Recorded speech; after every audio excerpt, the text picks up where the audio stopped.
Hello, friends, and welcome to episode 798 of the Juicebox Podcast.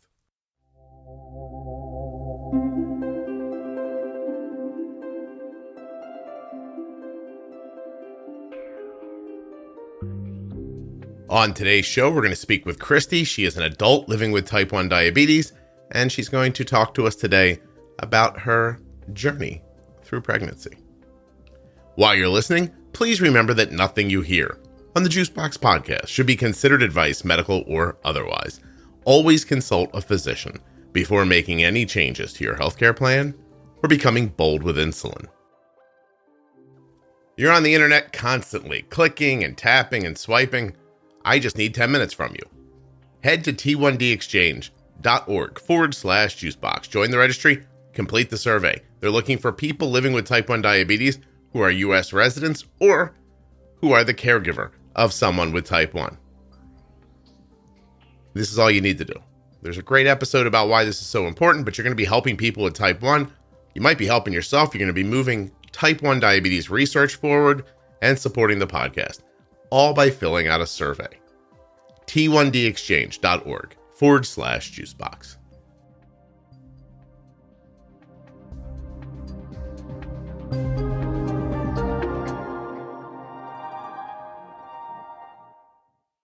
This show is sponsored today by the glucagon that my daughter carries, Gvoke HypoPen. Find out more at gvokeglucagon.com/juicebox. The podcast is also sponsored today by AG1 from Athletic Greens. Every morning I wake up, take a scoop of delicious AG1, and I'm on my way. When you use my link, Athletic Greens is going to give you a free 1-year supply of immune-supporting vitamin D and 5 free travel packs. Visit athleticgreens.com/juicebox. If you're looking for a great type 1 organization to support, check out Touched by Type 1 at touchedbytype1.org. I'm Kristie, and I was diagnosed in April of 2020 with type 1. It was actually at the height of the pandemic. It was just a few weeks after the whole world shut down, and I can just dive right into my story if you want me to. Well, yeah, let me just make sure I understand the timeline correctly from when we're doing it now. Like, are you just up on your 2-year anniversary? Just about. Next week is my 2-year anniversary. Wow. Cool. That's excellent. I mean, cool in that you're end up on here at an anniversary. It doesn't really matter. Kristie, what does it matter when you're doing this? I found it interesting that it's been like kind of exactly 2 years. So, yeah. All right. You seem excited to tell me what happened. So what happened? Yeah. So my husband and I got married in 2017, and we wanted to start a family in 2019. And after a couple months of trying and not being successful, we decided to go to a fertility clinic. And this was, again, kind of as COVID was breaking out, was during our first appointment. So we said, we're just going to start with some blood work and kind of see if we can see anything from that before we actually have you come into the office. Mm-hmm. And so I went in for blood work, and my fasting glucose was 305. Oh. So they called me and said, you need to see your PCP and find an endocrinologist and figure out what's going on. Yeah. So that kind of put all the fertility treatments on hold, and really got to learning about what even diabetes was. Mm-hmm. So I was originally diagnosed with type 2, which is very common to misdiagnose at the beginning, especially I didn't go into diabetic ketoacidosis. I just had the high blood sugars. And so when I first saw my PCP, he just I walked into the office, again, it's COVID, petrified to go anywhere, double masked, walked in, and he's like, so I hate to break it to you, but you have diabetes. And I was like, okay. And he's like, so do you know what a carb is? And I chuckled. I was like, yes, I'm relatively familiar with nutrition, and I had done the keto diet in the past and knew what carbs were. And he said, okay, avoid those and you'll be fine. And here's a prescription for metformin, and kind of set me on my way. All right, I have a couple of questions. Yeah. Let's start with one that you can't really answer. Who do you think thought, let's call primary care physicians PCPs also known as angel dust.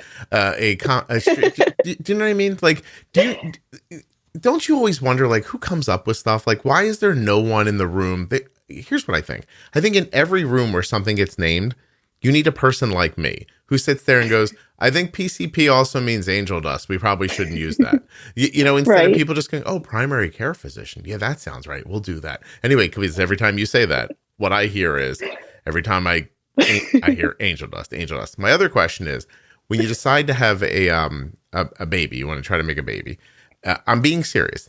What happens first? Do you get tired of having sex when it doesn't happen? Or do you start worrying that, hey, this should have happened by now? Like, what was your first, like, were you like, I'm being serious. Like, which came to you first? I really just expected it to happen so quickly. So I'm the youngest of 5. Mm-hmm. And my parents had 18 grandchildren from my other siblings. Oh my goodness. So I was like, oh, this is going to be so easy. I'll be pregnant the first month. And so when we were about 6 or 7 months in, I was like, okay, maybe we should just get things checked out. And kind of did it just as a precaution. Most people say it takes at least a year, but I was impatient and I'm very type A and wanted on a specific timeline. Kristie, are you like sitting in that room going like, you get me pregnant right now? This is when it has to Yes. happen. No pressure at all, right? Yeah. Yeah. So a lot of fun you are. Okay. I see. Yeah. So then when it wasn't happening, that's when we decided to check it out. And that's what kind of changed my whole course. Even from his perspective, do you ever walk, like, in that process, did you walk into the bedroom and go, I can't believe we're doing this again? Like, did it get clinical? I guess is my question.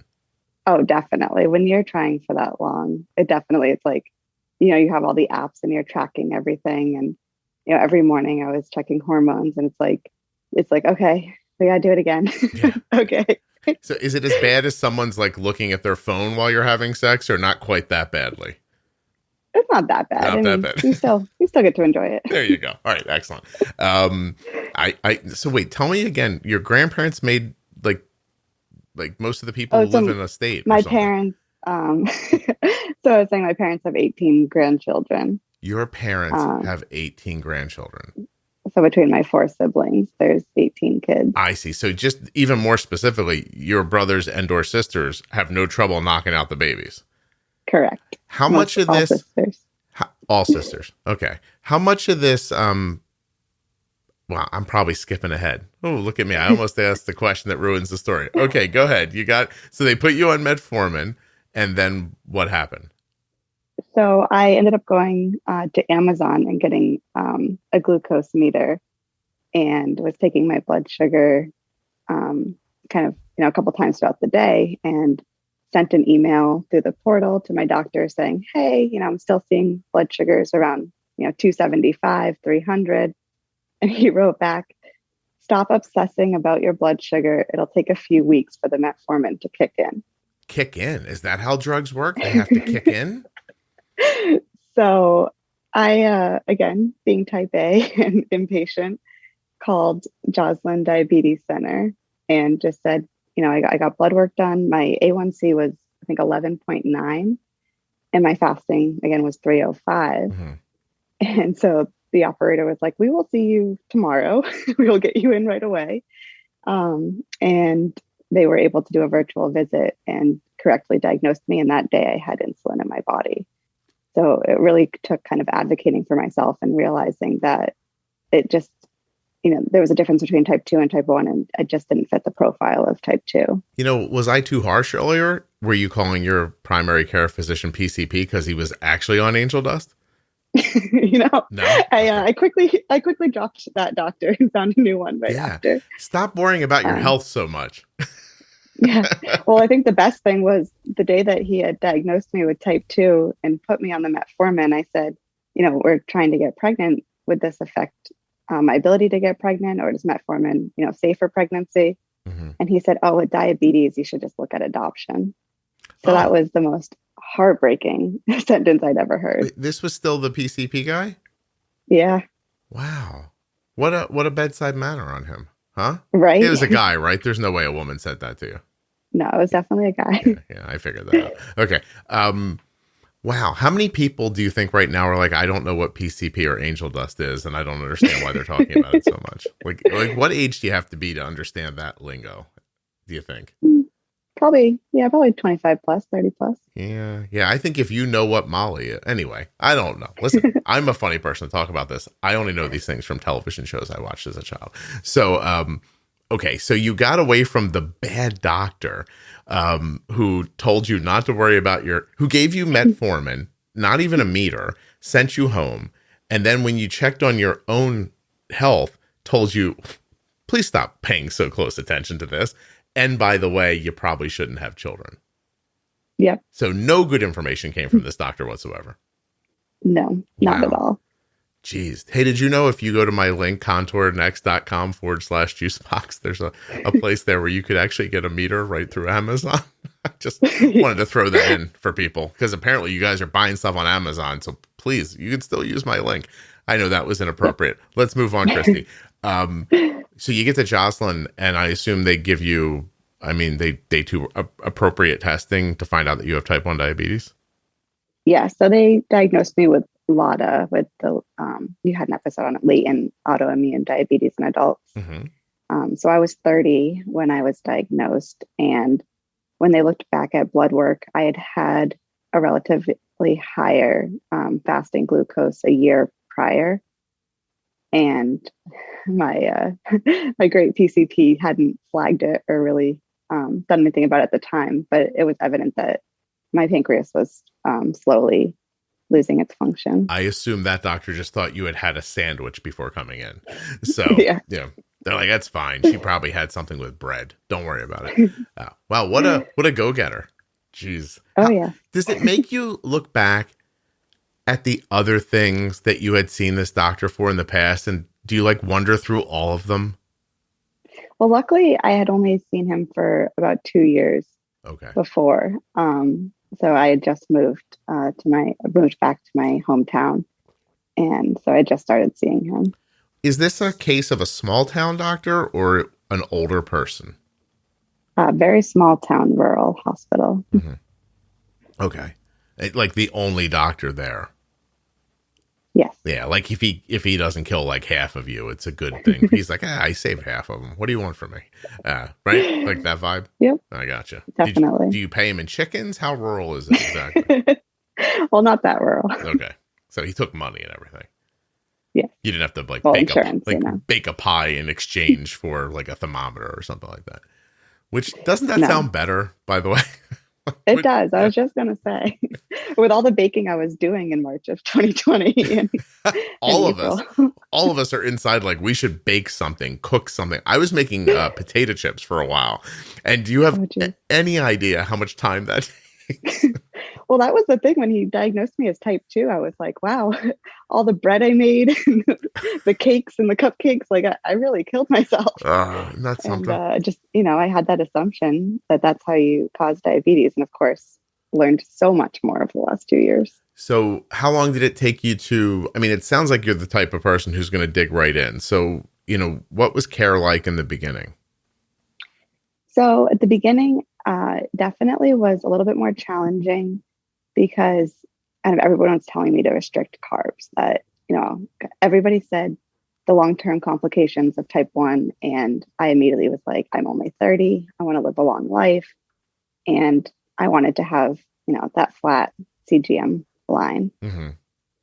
And so I'd say the first couple months, I definitely really struggled with food issues. It was really hard to kind of go into the summer with the world kind of opening up a little bit. I live in a resort town. And so, it was summer and the beach and everything was fun. And I was sitting there like, oh, I don't want to have ice cream. I don't want to do any carbs. I need to keep my sugars under control.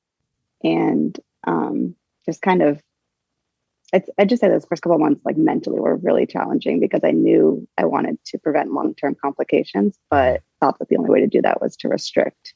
And that was not how I wanted to live the rest of my life. Yeah. So when you were really restricting, what were you eating?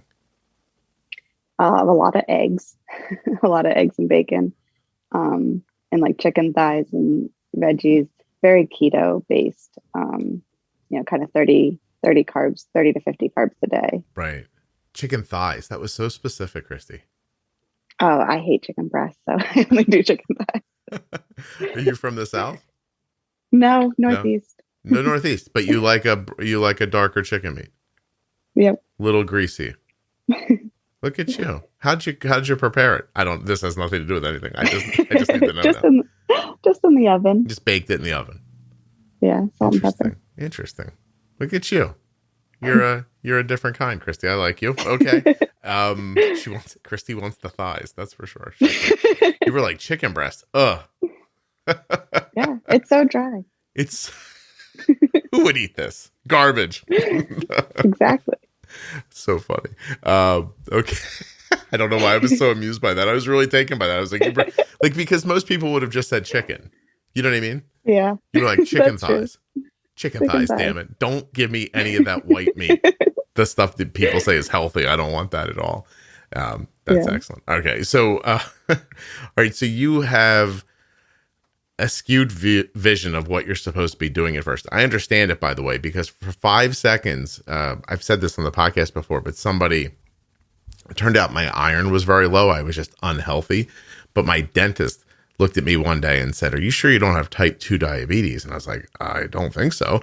But even in the 24 to 48 hours that it took me to get to a physician, I had trouble making myself eat. It was interesting how it impacted me. Like right away, I became, I don't know, just paranoid about food. Yeah. And so I think I understand what you're talking about a little bit there. How long did that last, that process of just eating chicken thighs and eggs? So that was probably till about July or August. How long was that in months, do you think? Oh, like 3 months. Wow. Okay. So I had amazingly gotten my A1C down to 5.5 in July. And that was, really just through that restricted eating and really not having a fun life. Yeah. And then I specifically remember the day in August when I went to work out, and I'd made kind of a home gym during COVID and had a low blood sugar and was just like feeling really defeated. Like, this is just too much to conquer. I'm not eating what I want to eat. I can't work out like I usually do. And I went on to Facebook to find a support group, and they recommended listening to the Juicebox Podcast. And so it was literally that day in my gym, I started to listen to the podcast and was like, wait, I can eat carbs and have a normal life and, have a normal A1C and not have these long-term complications. So that's really kind of when everything kind of turned around for how I was managing and kind of not having to have this food restrictions and fear food lifestyle. How many chickens have I saved, do you think? A lot of chickens. I have, right? I am, I've liberated chickens. Wow. Now I'm feeling good about this. Okay, great. I was going to call this episode Thighs and Eggs, but I might now consider myself the great liberator of chickens and make that the episode. But so the podcast, well, what happened? You started thinking maybe this guy's voice knows something about using insulin. Like, I could figure this out. Definitely. And I think one of the biggest things was hearing about the Omnipod. And so when I first was diagnosed, I didn't even want the Dexcom. I didn't want anything. I was like, I don't want to wear anything on my body. I didn't want anyone to know I was diagnosed. I should also backtrack and say I had a lot of kind of like work stress going on. So I was the president of our Chamber of Commerce, the executive director. So helping businesses get through COVID. And at the same time, I serve on my town select board, which is kind of like a city councilor. Mm-hmm. So trying to save the town, trying to save all the businesses, and also trying to learn how to save my life and deal with diabetes. And so I didn't really want to be wearing anything, was nervous for like what people would think that I had this like perception that people would think that I couldn't lead having this complication. Oh, wow. And really? Yeah, I think just mentally, I just thought it, again, just kind of thought it was going to interfere with kind of the perception of me, which I now realize I think it makes me stronger and more badass that I can handle everything and, monitor my blood sugars daily. Yeah, maybe you will save that bell tower. Exactly. Isn't that the theme of like half of the movies in the 80s, right? Like a town has to save a bell tower or something like that. Wasn't that in Back to the Future? We're getting off the subject here. Hold on. That is really, well, it's not surprising, I guess, that you would think I don't want people to know, especially being diagnosed so late. And you make a good point about all the different stressors. And the one you left out was that did you still think you couldn't have kids at that point?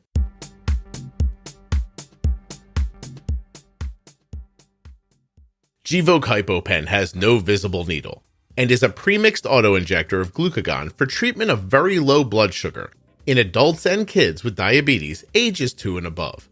Find out more. Go to gvokeglucagon.com/juicebox. Gvoke shouldn't be used in patients with insulinoma or pheochromocytoma. Visit gvokeglucagon.com/risk. Today, the podcast is also sponsored by AG1, and I began taking AG1 because I was concerned that my diet didn't include all of the vitamins that I needed.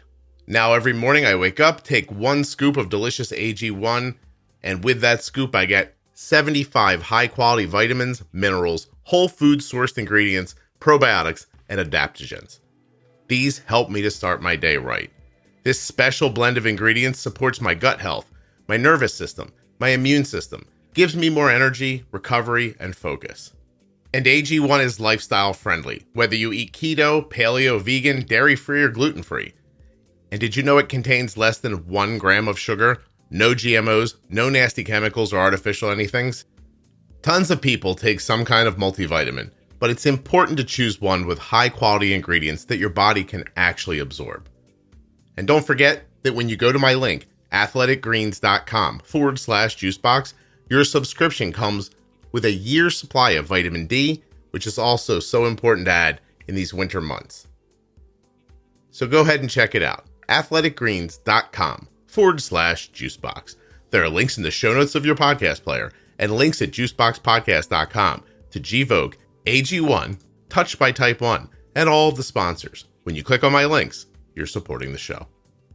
And before we get back to Kristie, if you're looking for the Diabetes Pro Tip series, the Bold Beginnings series, or any of the series within the podcast, head over to juiceboxpodcast.com. Go up to the menu, and they're all broken out there. They have their own page, each one.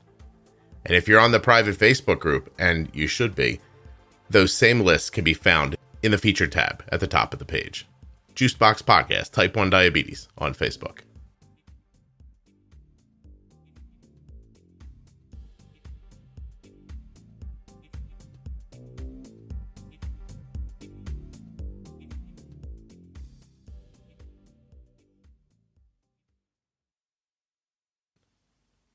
So at that point, it was actually one of the first podcasts I listened to was somebody, they were talking postpartum about their pregnancy. So I was like, okay, I can get pregnant with type 1. Oh. And that's really when I started to kind of look into it and research. And I switched endocrinologist to somebody who specializes in pregnancy with type 1. So trying to get that ball moving as well. Nice. Yeah, it was really being put on the Omnipod is what helped me because my insulin doses were so small at the beginning. Mm-hmm. And I don't know if this is common with everybody, but they started me off on the sliding scale where if your blood sugar's, say above 150, you take half a unit of insulin when you go to eat, but they don't account for any of the carbs that you're eating. Yeah, so, the good old sliding scale. Yeah, so I'd be like, okay, my blood sugars are under 150. I'm not going to take insulin. And then I'd eat what I wanted to eat and I would, go through the roof. So none of that made sense to me. And it was kind of listening to the podcast about, your example of tug of war and like the insulin has to get in your body and be able to compete with the carbs. And then I realized you actually have to take the insulin for the number of carbs. And so I ended up meeting with my endocrinologist in September and was like, I think I know my insulin to carb ratio and this is what it is. And I want to be on a pump and like, can you set all this up for me? And she was like, okay, nice to meet you. Hey everyone, Kristie's here and she doesn't need us so much. How did the doctor accept that? Was that excited for them? Were they like, oh great, this person knows what's up, let's just double check it? Or is it off-putting to them? How did you?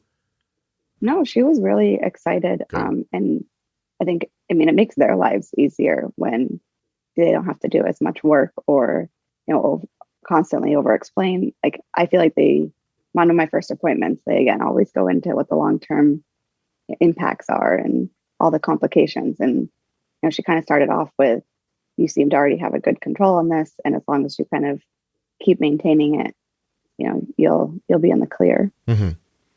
I'm feeling like I deserve some money from these appointments now because, right? She got paid that day. What do you think your insurance probably paid her? A few $100s, don't you think?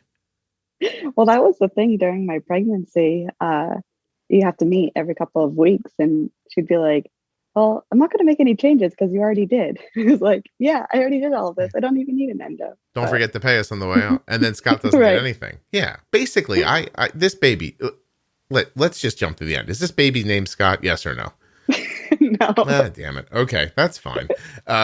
Did getting your blood sugars under control make it easier to get pregnant? So we ended up still going through fertility treatments, but we were successful in April of last year of getting pregnant. Congratulations. So, because I was wondering, like the whole time you were telling the story, I was like, I wonder if her blood sugar gets back in range and she gets pregnant, or if it just makes the IVF possible. So I wasn't certain where it would go. How many rounds did you have to go to get pregnant? We did 2 rounds, and we ended up being successful with an IUI, which is kind of the precursor to IVF. Oh, I don't know what that is. IUI. It's an intrauterine Uh-oh, you don't know what it is either. Intrauterine insemination, I think.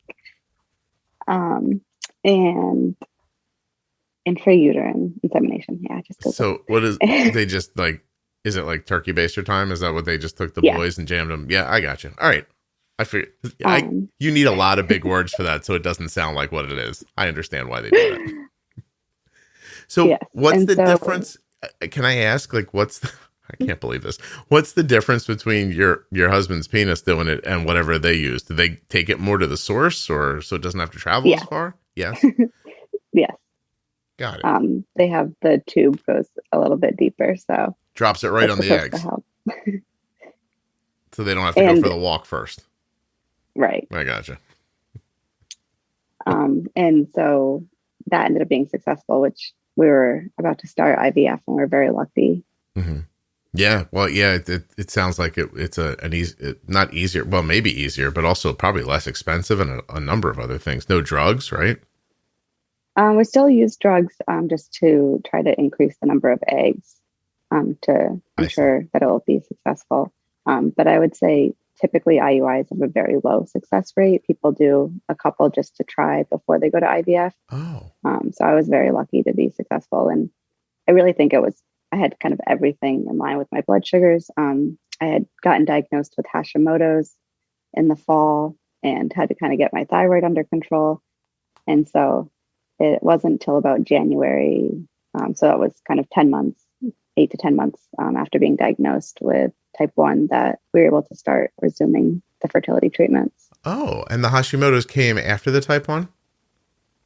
Yes. So probably the two were related, but nobody tested my thyroid. At the time. You think maybe they both might have. Oh, interesting. I have more questions now.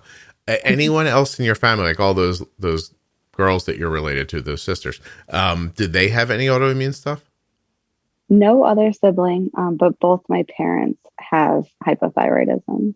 Interesting. And there's 18 grandchildren. And all of them are fine. I won the jackpot with the autoimmune diseases. Kristie, listen. What I'm hearing is I've got 18 more possibilities of people that could be on this podcast one day. So I don't want to jinx anybody, but let's keep them aware of the show because I'm going to need content moving forward.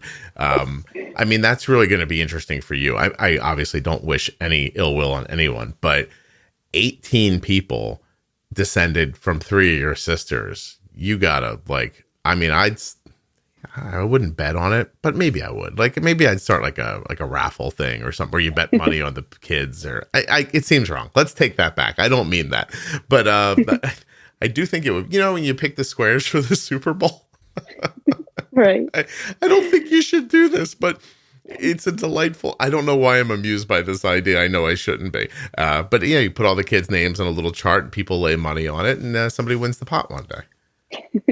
That would be wrong. They chose me, they'd win big. Yeah, no kidding. You have 2 already. You have anything else coming? you feeling anything coming on, or is it's been pretty good since then?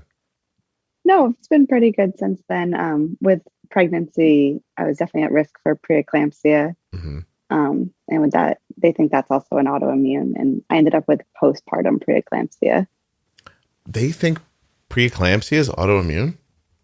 They're starting to dig into that. And that's what my OB was talking to me about when I was confused as to how they were monitoring me throughout the whole pregnancy for preeclampsia, and I ended up with postpartum. So it was 3 days postpartum that my blood pressure skyrocketed. NIH article here, is preeclampsia an autoimmune disease from 2009. Numerous recent studies have shown that women with preeclampsia possess angiotensin receptor agonist. I should not be saying these words. Autoantibodies that bind to and activate receptors. Introduction of these autoantibodies in pregnant mice. Look at that. I'll be darned. Isn't that interesting? We're learning a lot here in this generation of doctors. Not your PCP. He was an idiot. No. But these other doctors seem to sometimes understand what's going on. Wow. So how was the pregnancy? Did it go pretty well? It sounds like you were really well maintained as far as your blood sugars go. Yes. So I really, got to experiment with insulin, with all of the insulin resistance. And I, very thankful to be able to have Dexcom and Omnipod. And I worked with Jenny from Integrated Diabetes Services, and was just able to have a very successful pregnancy. My A1C was under 5.1 the whole pregnancy. Wow. And then I did deliver at 37 weeks just because my blood pressure had started to increase. Okay. Did that cause any issues or no? Nope. They were able to induce me. And after a 31-hour labor, I had my son. It was fun. I actually didn't find out the sex during the pregnancy. And so it was really fun for that surprise. But I really, that was a long labor. So it was a good surprise at the end. 31 hours is a very long time.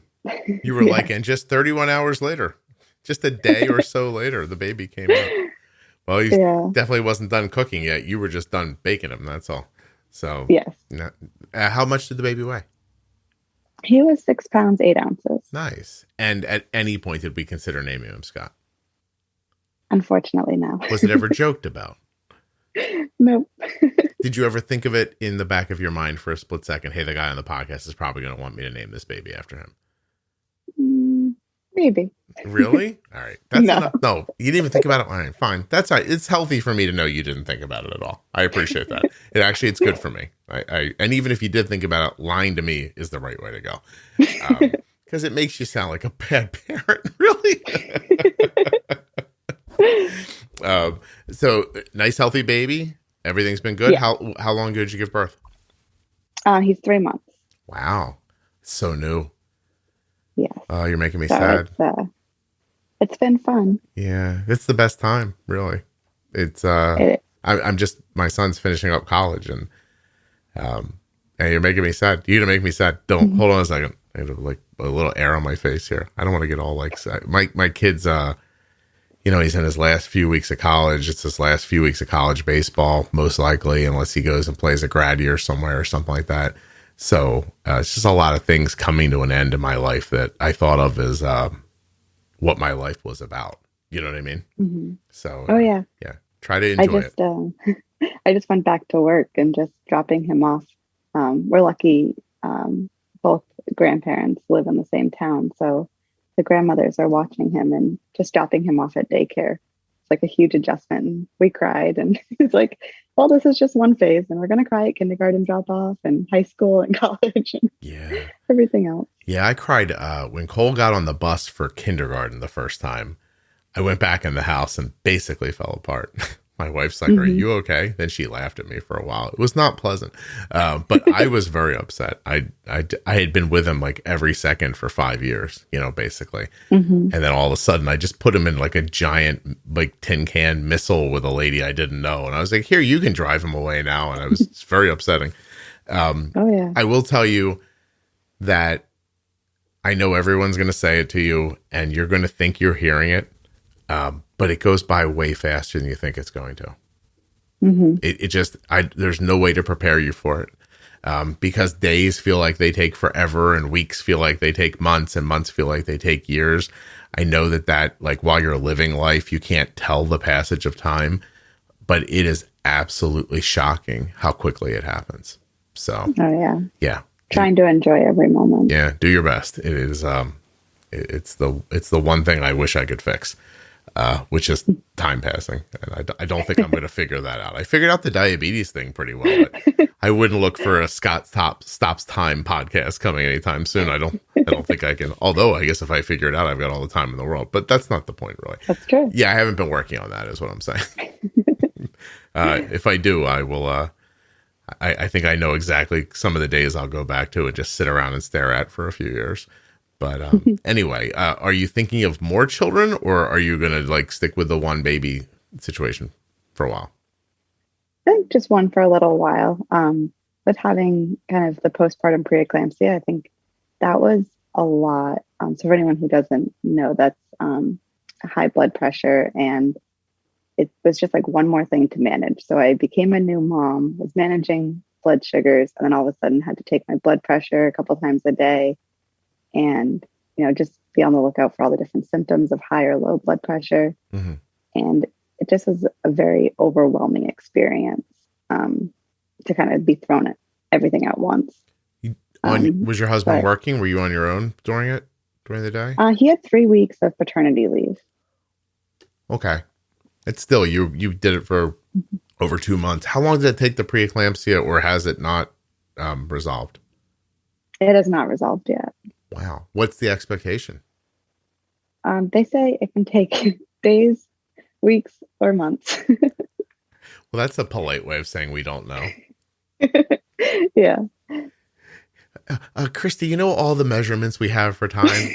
It could take any of those. So, well, what's been your experience so far? Is your blood pressure elevated or lowered, or does it bounce around? About the first 6 weeks, it was elevated, and then it finally did stabilize. But I'm still on medication, and now it's pretty stable with the medication. But looking forward to not having to take, one more medicine a day. You're comfortable that your Hashimoto's is well maintained? Oh, so postpartum, it flipped, and I got thyroiditis and had hyperthyroidism. Oh, like I said, postpartum was like it was a beast. So. As much as I loved pregnancy and I love my son, I'm not sure I want to do postpartum again. Hey, listen, wait till he draws on the wall or takes a crap on your floor or something like that. You'd be like, this was fine. One's good. Okay. So tell me about this. So the baby comes out, and then how long until your hypothyroidism turns to hyperthyroidism?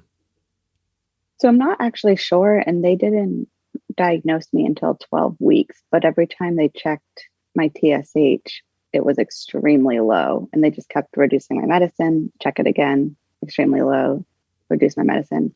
So finally at 12 weeks, they said, well, I think we can tell you that it's postpartum thyroiditis and it should stabilize shortly. And again, good time measurements. Yeah, in weeks, months, or years, perhaps even days. Has that happened yet? It hasn't happened yet, so we're still just adjusting the medicine. So, are you taking any Synthroid? Are you on Synthroid? Yes. Yeah. Are you taking? Yep, I'm still taking it. How much? Do you know how many micrograms? It's 75, 5 days a week. Oh, I see what they're doing. Okay. That's still 75 is not, that's a fair dose for an adult sized person. So, and your TSH is still like, what is it? Is it in the ones? Is it lower? Lower, like 0.1. Wow. Why are they giving you any at all then? I wonder. I was wondering the same thing. Like, because you could just, well, because you're not going to know when it flips back. I mean, how many blood tests have you had in the last couple of weeks? It's like every 3 weeks we've been testing it, 3 or 4 weeks. Yeah, because that's the problem, is that they probably think it's just going to stop, and then they don't want you without the medication when it actually stops. Right. How is being hyper different from being hypo? They're very similar. Like, it's a lot of fatigue, which I was like, oh, I'm a new mom. Of course I'm fatigued. The only big thing that I noticed was the heart palpitations. Oh, okay. And they're scary too, aren't they? Yes. Yeah. How often were you having them? At least every day. Fun times. Yeah. Are they gone now or no? Yes. Okay. Well, that's good. You don't, I mean, how many things do you need going? Are you breastfeeding on top of all that? Oh yeah. So there would be days where I'd be like, oh, I'm having heart palpitations. I'm going to check my blood pressure and my blood sugar. Oh, and I'm in the middle of breastfeeding. So I'd have to have my husband come in, like, one arm he's checking my blood glucose, the other arm he's checking my blood pressure. How has that been on your relationship so far? I think it's been good. I mean, I really lucked out. We've been together 11 years, and he's, has always been my best friend, but he really has, like, taken all of this on and just been such an amazing support person. It's excellent. And, I think it's challenging having a son now. Like, when we were in the hospital, it was like, oh my gosh, my son had a low blood sugar when he was born. So I was like, do I go to the NICU with him or stay with you? Because I had a postpartum hemorrhage. And he's like, I'm so used to being the caregiver. He didn't know which way to go. Obviously went with my son, but I think he's thriving in the role. Excellent. Hey, so hold on a second. So hold on. I have to wrap my head around your situation here. There's many, many things happening here. What? Tell me again. Why did you have to go to the hospital? Oh, when my son was born, he had a low blood sugar at delivery. Okay. All right. Okay. But that hasn't been a problem. No, it was just one. And they attributed it to him being born at 37 weeks and a 31-hour labor. Okay. He was just hungry. He was cold. He was just hungry. That too. He was stuck in there. He was on that slip and slide way too long. He was like, listen, I'm wet and I'm cold and I haven't eaten anything. This lady, how did your blood sugars react after during that long delivery? Like, so did you still need the jacked up insulin that you needed in the third trimester? And then how soon after? No, you didn't. Not during the delivery or not in the trimester? Not during the delivery. So during the delivery, I ended up cutting back because I was induced. I was on Pitocin and I couldn't eat anything. So Pitocin helped speed up the delivery. And so without eating anything, I just cut back my basal, I think like 20%. This is a great tip that I got on Facebook, was I used the SugarMate app to have my blood sugars on display. So wherever I was in the hospital room, I could still see what my blood sugars were. Mm-hmm. So we could kind of see if they were rising or falling pretty quickly, and didn't have to pull up my phone every 5 seconds or have the nurses prick my finger. You and your husband were kind of managing that in conjunction with the healthcare team, or just on your own? On our own. We actually were fighting very hard to manage my own blood sugars. That was something that was really important to me. Was it a fight? It was. They didn't want you to do it. No, I gave birth at a big hospital because, as I mentioned, I'm in a rural area, so I couldn't deliver a high risk pregnancy here. Mm-hmm. So in Boston, they were not happy to have me manage my own sugars. Can we talk a little bit about that? How long was that process of you badgering them into doing what you wanted? How long did it take you to get that on your, set up the way you wanted it? It was probably like 3 or 4 hours of going back and forth, and then having to, I had to sign paperwork and say everything of they wanted to know every time I gave myself insulin, and I was like, oh, I'm on a pump. And they were like, well, every time you give yourself insulin, let us know. And I was like, no, it gives me it every hour as a basal. And they were like, well, you need to write it down. I was like, I'm not going to write down every hour while I'm in labor. It's not even every hour, by the way. It's broken out over the hour. Like, it's like you'd be yelling like, I just got 0.04. I just got 0.02. I just got yeah. No algorithm for you, right? You're just using Omnipod straight up? Yes. Okay. And it sounds like, so how did you get, what is my question here? How did you get so proficient about your diabetes in such a short amount of time? I think, as I mentioned, being type A, and then my background is in data analytics. And so I kind of looked at Dexcom and was like, okay, here's where I see trends. How can I fix it? And obviously it just kind of being COVID and the world slowing down a little bit, I had a lot of time to do research and listen to podcasts. Yeah.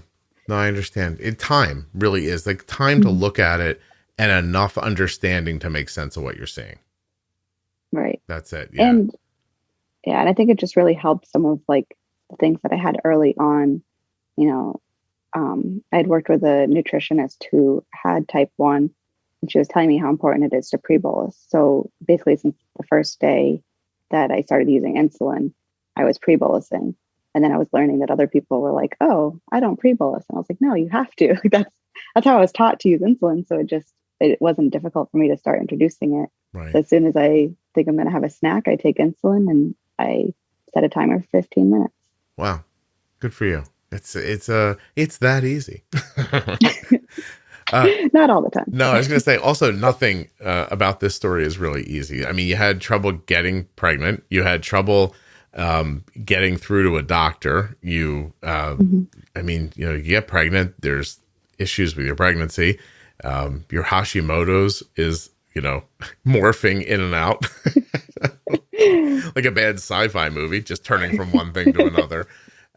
You're managing that along with the preeclampsia, along with being scared. I mean, honestly, how scary was it when the baby's blood sugar was low? Oh, super scary. Yeah. Yeah, my son didn't warm up for a couple of hours. And I remember just being scared about that. They're like, we can't bring you the baby yet. He's not warm enough. And I was like, what?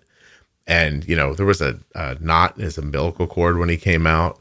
And so you don't know what you're doing. I remember, I know I've said this on here before, but I cut, Cole's umbilical cord, and I'm holding the scissors, and he comes out, and the doctor's like running the umbilical cord, and this knot, and I see the knot. I point to it. And I go, is that a problem? And he holds up the baby, indicating to me, baby's alive. And he goes, apparently not. Cut it here. And, even that, you're like, well, isn't the thing how he breathes? Like the cord, isn't that where the air and I'm pretty sure I learned that in health class. So there's this stuff you don't know. And all of a sudden you care about something more than anything else in the whole world. And you're trying to, you're trying to make sense of it. I would think that low blood sugar thing. I mean, did you wonder for a second if the baby got insulin through you? Oh, there were so many things running through my head. And so I mentioned I gave birth at a big institution. And so they had, 100 doctors, and it's a teaching hospital, and everybody's in the room. It was great. Not really. And they are like, oh, it's because the mom's diabetic, that the baby has a low blood sugar. And, in that moment, very much I'm blaming myself and crying. And, my blood sugars had been between 80 and 110 throughout the whole delivery. And I just kept saying what did I do wrong? And I was very lucky that I had hired a doula who also had type 1. And she very quickly was like, could this also be because he's cold and, he was having trouble warming up? And they said, well, yeah, that could also be a factor. And it was they just immediately jumped to, it's because I was diabetic that he had a low blood sugar. And it was, traumatizing for me as well. I just spent 9 months growing this human, and I felt like I had failed right off the bat. I heard somebody say recently, something that I've thought kind of privately most of my adult life. I don't know how much I've said it out loud or not where I'm being recorded, but medicine's a thing we're still figuring out. We don't know everything about the body and about medication, about surgery and about procedures and all the stuff that goes along with being alive and the things you need to stay alive. All the things that have to happen so that you don't die along the Oregon Trail when you're 17. My appendix needed to come out, stuff like that. I mean, we know a lot and doctors do an amazing job, but there's still a lot more to know, and they're not perfect and they don't certainly know everything. But we hope they do or act like they do. Like, I don't know exactly, but that, oh, the mom has diabetes. I heard blood sugar. That's probably because of the diabetes lady right here. Like, I guarantee you the person that said that out loud didn't know that as a fact. They just put two and two together and said it out loud. Right. Yeah. The problem with human beings is we don't know everything. So, but we act like we do. And right. And good on us if we didn't. Or, I mean, how would there be any podcasts? I know. And it'll just be mine. I mean, all of them, where everybody's like, here's what I think. Great. So are you, I mean, I think we've heard here, you're thinking just one baby, which I'm on board with, by the way. But overall, glad you did it still? Yes. Oh, yes. Yeah. I love being a mom. Oh, that's excellent. It's an important question to ask, because there could be people who hear all that and go, I'm not doing all that. I mean, not that some of the things that happened to you are going to happen to everybody, but still, your parents pretty proud, I imagine, that you got Hashimoto's too, just like keeping the family tradition going. Oh yeah. How aware of their Hashimoto's? Do they have Hashimoto's, or are they not autoimmune? My mom has Hashimoto's. Okay. How aware of that with your parents were you, like, growing up? Not aware at all. Just, I remember my mom actually had her thyroid removed at one point, and she was I was in college and she called and she's like, I'm going into surgery and I'll call you when I get out. And never really thought that much about her having thyroid issues, that it would impact me. Mm-hmm. So I never had ever researched it or knew signs to look out for it. And I look back and I'm like, I'm pretty sure I've had Hashimoto's for like 5 years before I got diagnosed. Can I tell you that part that haunts me about being a parent, with my daughter having autoimmune issues? I don't want my kids to waste time or to have poor health and not know why. Like mm-hmm. I constantly think about, like, should I just sit down and write down everything I know? Or would that freak them out? Like, maybe I'll just stay alive and call them every 6 months and ask them how they're feeling. You know what I mean? Like, but you know what I'm saying? Mm-hmm. Like, if you had this for 5 years, you look back now in hindsight, you see how it impacted you, right? Mm-hmm. Yeah. Like, and doesn't that, I'm sorry, look at you. You still just had a baby. I should not say anything sad to you, but doesn't that make you sad a little bit? It really does. And, I look at kind of like my quality of life. I was always fatigued, always, exhausted. And I just always chalked it up to the fact that I was busy. I had a really high profile job. I had ran for public office. It was like, I was always on the go and doing things. So I was like, of course I'm tired, I'm working a lot. And it was so much more than that. And I kind of felt that when I got diagnosed with type 1, it was my body saying, like, please just stop doing everything you're doing. I ended up quitting my job. And I just I got a new job that's way less stressful. And I really kind of dived into my health. And previously I'd always kind of been, quote, healthy.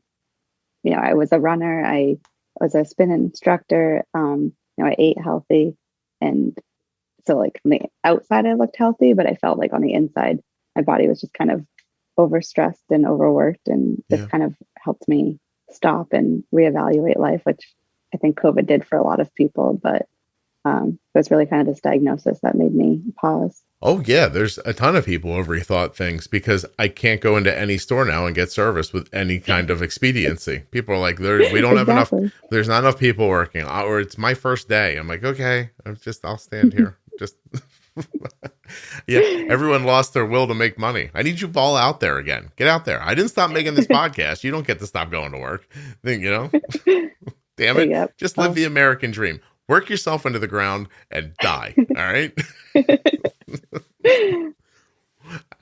I need my nuggets or whatever it is. Like I said, I'm in a resort town, so it is challenging. We have no workers, and with the pause on J1 visas and H2B visas, we've had a very challenging 2 years, and it doesn't look like it's getting better anytime soon. Yeah. Well, listen, Everyone's going to run out of money pretty soon, and they'll go right back to work. Don't worry. It's a nice, listen, it's nice to talk about in that kind of like, real progressive way. And I agree with you. Like, we shouldn't work ourselves into the ground, et cetera. There's too much stress with work. But what really is the alternative? Because the alternative sounds like no money and no place to live. So, I think you got to get in you want to try to change society. Okay. But for the moment, like, this is how it works. And, right. People have been working themselves into a heart attack for many generations in America. It's a tradition. So got to keep up the tradition. Do your part, Kristie. Or you can find the happy medium, a little bit less stress and some time to be a mom. That's excellent. That's really great. So are you working every day of the week? Do you work from home? Do you work out of a place of business you have to go to? So I'm working from home, which has been really nice to kind of ease back into it. Nice. That's excellent. I don't think Kelly's ever leaving. I said to her, I was like, why don't you go back to work? The office. Everybody's okay now. They say you don't even have to wear a mask on an airplane. Get out of here, you silly kid. She's like, I get more done here. And I'm like, I know, but. Yeah. It's so my husband's the same. He's been able to work remotely since COVID, and now, everything's opening back up and he's still remote. So it was definitely interesting with both of us being home for the past 3 months and trying to get work done and just being in the same space as much as we've been. Yeah. There's a lot of office buildings that aren't being used right now. I keep wondering what anybody's going to do with them. It's like malls. They're not as much use anymore. Yeah. Yeah, I know. I was at a mall recently. They're very sad. Mm-hmm. Used to be a bustling place, and now you walk in, you're like, is there anyone else here? I feel weird. Just there to get some exercise. I just need to walk around and go to the Apple store and look at the things I can't afford. And I'm going to leave. I'm out of here. I need a pair of sneakers. That's really something. So at the beginning, you said you love telling your story. Have I let you tell it, or have you not gotten to anything? Yeah. We're doing good? No, that was just, I think the education out there, I always tell everybody, how I was misdiagnosed and how you have to be an advocate for yourself. And I feel like that's what I've really learned over the past 2 years from everything from kind of calling Jocelyn myself and getting an endocrinologist. And then throughout my whole labor and pregnancy, I kept having to advocate for everything that I wanted. And I feel like I feel like not enough people know that they're in charge when they are at hospitals, and they think that the doctors know everything, which they do know more than us, but a lot of times you know your own body a lot better. In fairness to your statement, Kristie, everything that happened to you was met by misinformation from a doctor. Correct. I mean, they got the baby out, but also took them 31 hours. So. Well, I think that's just nature. Well, I know, but while we're busy blaming them, let's blame them for that as well.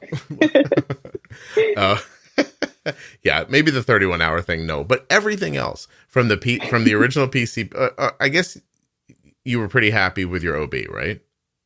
Yes, I did luck out with a really great OB. Good. Okay. But I mean, they brought everybody, it sounds like everybody in Boston saw your hoo-ha, right? They brought everybody into the room and then made you feel bad. Oh yeah. And they just kept telling me, it is medically necessary to get this baby out. And it's like the one sentence I heard the whole time I was there. And I was like, I think we're okay. Because, I had gone in really wanting a different birth experience than I had. And I wasn't excited about being at a big hospital. And so I pushed back on every single thing. And every time I pushed back, it was like, it is medically necessary. I was like, is it really? Is it life or death right now?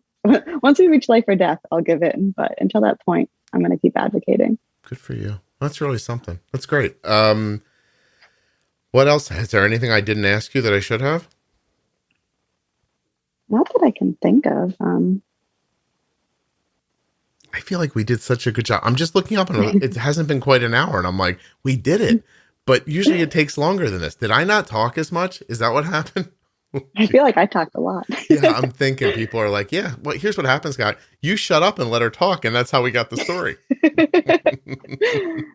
No, but I'm only 2 years into it. So yeah, that's right. You don't know enough yet. I didn't have enough to ask you about. Yeah.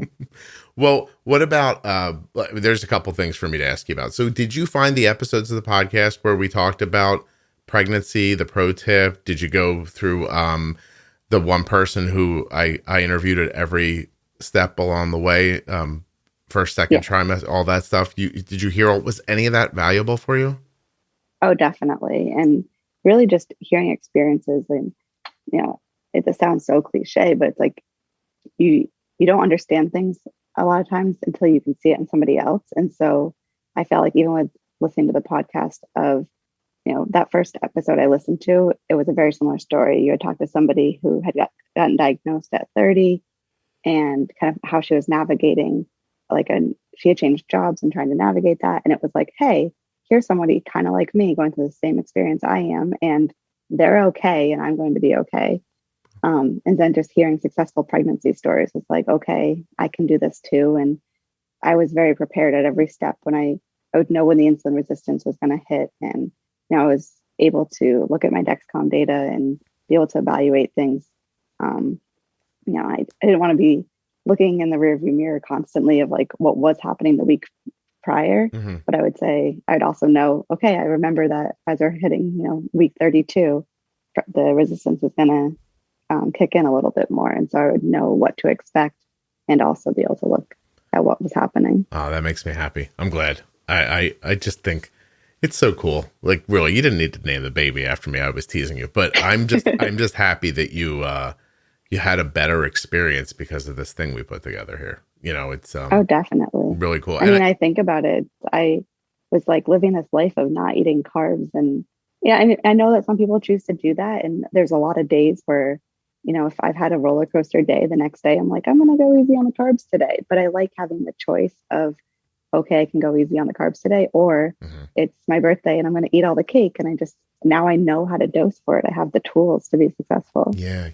No, it's so, I'm genuinely like, I have so many feelings about it that I can't get them all out. I'm tickled. Like, I'm happy. I'm happy for you. I'm proud of myself for making the thing. Like it really does. Like it's I'll probably end up saying it over and over again till the end, but I didn't know when I started this that, Kristie was going to not have to eat chicken thighs and have a baby and stuff like that. You know what I mean? Like it's cool to reach people and to help them. Definitely. It's just hard to put into words. Anyway, if I was on PCP, I could probably be more eloquent. Oh my God, what is angel dust? I mean, Kristie, don't you feel like we have to find out now? Because I really don't know. Do you know? Are you a big angel dust fan as a child?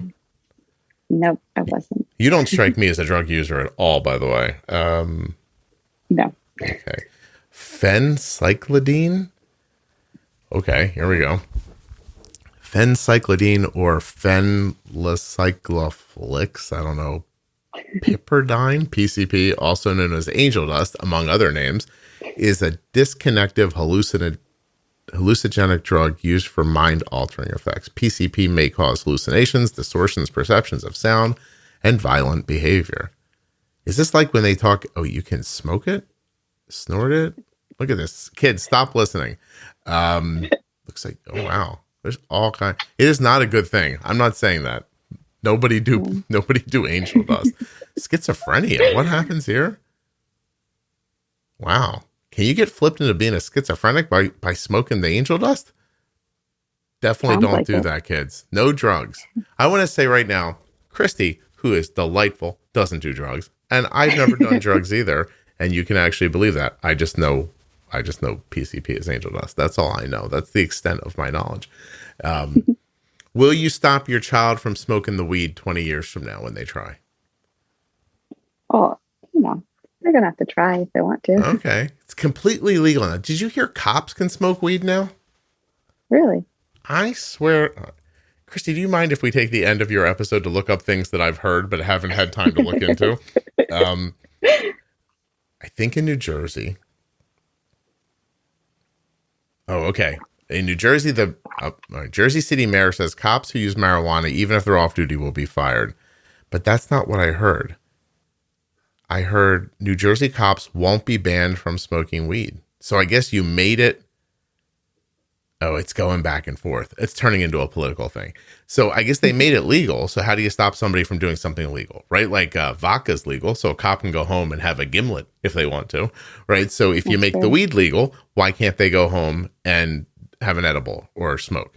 And now the governor's like, he's open to banning off-duty cops from using marijuana. Interesting. This is going to go back and forth forever. Watch New Jersey mess this up. They mess everything else up. New Jersey, by the way, is just a bunch of banks and pharmaceutical companies and a big highway. There's nothing else here. Don't visit. We have nothing. Where I am, we get a lot of visitors from New Jersey. So we don't like the people from New York and New Jersey. Oh, well, you would like me. Although I would drive very fast through your town. That would be irritating to you probably. And I'd stop and want to use your facilities and stuff. And then I'd spend money while I was there, though. So I'd need a drink, side of the road kind of a thing. Let's see. What does your husband do for a living? He works at a bank. He does, he's a credit analyst and does mortgage evaluations. Nice. You guys are like a nice little family. Look at you. All right. What are our hopes and dreams for this little baby? I'm being serious. Do you want it to grow up to be relaxed and happy, or do you want to be a go-getter? Or because you've kind of seems like you've had both in your life. You were out there like doing a lot at one point, and now you're thinking the other way. But how do you think about the baby? Like, what should the baby do? Yeah, it's really interesting. I've never thought about it, but I think I just want him to be happy. I definitely don't want to put as much stress on him as I felt like I had a lot of stress. I was the first in my family to go to college and graduate and kind of be this, star child. I feel like I don't want to put that pressure on him, especially if he's the only kid. But I think just more so, I'm looking forward to having fun with him. Yeah, that's the way to think about it. I approve your message, Kristie. What do you think of that? And I really hope he doesn't get type 1, but if he does, then I have the tools to help him. The podcast. You meant the podcast, right? Not you. Like, you'll make him listen, please. I need the listeners, Kristie. I got to keep this going for a while. That's all he's done in his first 3 months of life. Is listening to this. So, oh my gosh, I was just interviewing somebody the other day, and I brought this up. So it'll be 6 months ago. People, you might have heard it before, but this kid, this mom shared this image online of this child kind of drew himself as a robot with things on his shoulders talking to him, and one of the things was a juice box telling him that he could eat whatever he wanted if he bolused for it. And she said she couldn't believe, like, he's a little kid, but he's hearing the podcast while she's listening to it and helping himself that way. I was so like, I thought that was really kind of like adorable. But yeah, I mean, listen, I don't, here's where I'm at. If anybody cares, I don't want my kids to live with me for the rest of their lives. Not because I don't like them, but because I don't think it would be healthy for anybody. I want to be able to die thinking they can take care of themselves. But I do just want them to be happy. But I also think there should be somebody making the nuggets. So I'm very conflicted. I want them to get out there and work and be happy at the same time. Is that possible? Can you work and be happy? I think so. Yeah, but everybody can't have a YouTube channel, Kristie. Somebody's going to have to actually go make the French fries. You know what I mean? Yeah. Somebody's got to write the mortgages. It's gonna equal itself out and balance itself, I think, soon. You think so? You think like one day we'll all just have like little tasks that we do and money will be free and you won't need it or something like that? Or what do you think? Well, I don't think it'll go that far, but I think it's going to get all Star Trek. I think that we're starting to figure out ways to balance. I always say like work-life balance, but there's no such thing. But I think things that have come out of COVID, like being able to work from home, I think I would have quit my job, honestly. You have to go back 3 months after giving birth. It's a lot, but being able to ease into it is something that is going to make me keep working. Mm-hmm. Can I go out? I'm going to give you a hot take. It's going to go the other way, right? I think the working from home thing is ruining people's work-life balance, not making it better. Oh, yeah. I can see that too. Yeah. I think that it's easier to start working So you start earlier, you probably go longer. You start to get this feeling like there's nowhere to go, so I might as well do this. If I'm not doing this, what else am I going to do anyway? I think they're getting free work out of us by working from home. Yes, I definitely saw that at the beginning of COVID. It was like 24/7, nonstop. Yeah. Because you're right, there's nothing else. I sat down the other night at like 11 o'clock. It was like a Friday night. And I was like, I'm going to edit another podcast. Now, I mean, it's a, it's a business I own. So, I mean, I obviously didn't have to do it if I didn't want to. But I'm just saying, like, my wife was out somewhere. And I was like, I have nothing to do. I'm not tired. I mean, I'll go to work. If I had to go into an office building, I would not have gotten in my car and driven to a building at 11 o'clock to edit a podcast. So I do think there's good and bad, as with everything. We're going to see. But my hot take is before long, we're going to be opening those office buildings back up. People are going to be thrilled to go back to work. Yes. How many people do you know that got divorced during COVID? Do you know any? Yeah, quite a few. Yeah, of course you did. As did I. I had a guy told me, I swear to God, beginning of COVID, everybody's like, oh my God, COVID, we're all going to die, blah, blah, blah. He looks me in the face. He goes, oh, I'm getting divorced. And I was like, what? He goes, I am going to end up getting divorced. And I said, what do you mean? He goes, the only secret to keeping my marriage going is that we don't see each other very much. And I was like, yeah. And he goes, oh, for sure. 6 months later, didn't live there anymore. Wow. Divorced now. Well, at least you know. Older people. Like, not like, 29-year-old or somebody like, it's just like, whatever. Like, spend a good life together. And he knew. As soon as COVID came, while everyone else was like, I don't know, I'm going to get the COVID. I'm going to die. I'm going to do this. My grandma, like, while everybody's thinking about all that stuff, he's like, oh, I'm getting divorced. Happened like, oh my goodness, it was really something. He knew the key to success was not being at home. Yes, his key to success was going to work. And I don't know why. Like, I don't know his particulars. They could have just talked to each other. You know what I'm saying? But he knew where it was headed. It's really interesting. All right, Kristie, you're too nice, and we're just talking at this point. So I'm going to let you go. All right. Thank you very, very much. Fun. Now, did you have a good time? I did. I feel like a hostess in this situation. Like, if you didn't have a good time, I worry about my skills. No, it's funny because I listen to you so much. It's actually nice to have a conversation back and forth. It's nice when you can talk back to the voice. Makes you feel more sane. I had all right, I said we were going to stop, but one more thing. I can clear my throat though. Sorry. This morning I was talking to a business associate who's moving on from a job, and we were saying goodbye, and we had done a lot of stuff together for the podcast. And at the very end of the conversation, she said, just want to tell you it was a great pleasure working with you. And I said, thank you.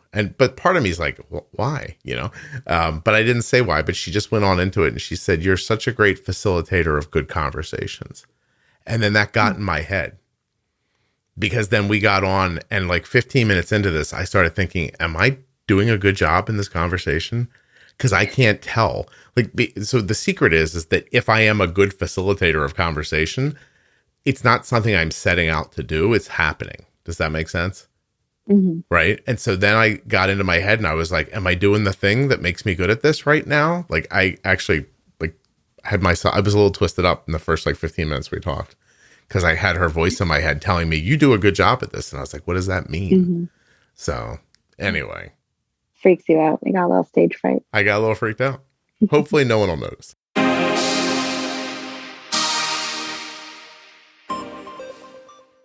A huge thank you to one of today's sponsors, Gvoke Glucagon. Find out more about Gvoke HypoPen at gvokeglucagon.com/juicebox. You spell that GVOKEGLUCAGON.com/juicebox. I'd also like to thank Touched by Type 1 and remind you to go to touchedbytype1.org. or find them on Facebook and Instagram. And of course, AG1 from Athletic Greens. Head to my link, athleticgreens.com/juicebox to get a free year supply of vitamin D and 5 free travel packs with your subscription. athleticgreens.com/juicebox. If you're looking for a community around type 1 diabetes, the Facebook page for the Juicebox Podcast has now over 31,000 members in it. Juicebox Podcast, Type 1 Diabetes on Facebook. If you're looking for the After Dark series, Ask Scott and Jenny, Algorithm Pumping, Bold Beginnings, Defining Diabetes, Defining Thyroid, Diabetes Pro Tips series, the Diabetes Variables, Mental Wellness, and more, head to juiceboxpodcast.com. Look up top in the menu, and you will be able to find everything that you're looking for. Once you know what you're looking for, it'll be super simple to listen right there online or search your podcast player for the episode that you want. Thank you so much for listening. I'll be back very soon with another episode of the Juicebox Podcast.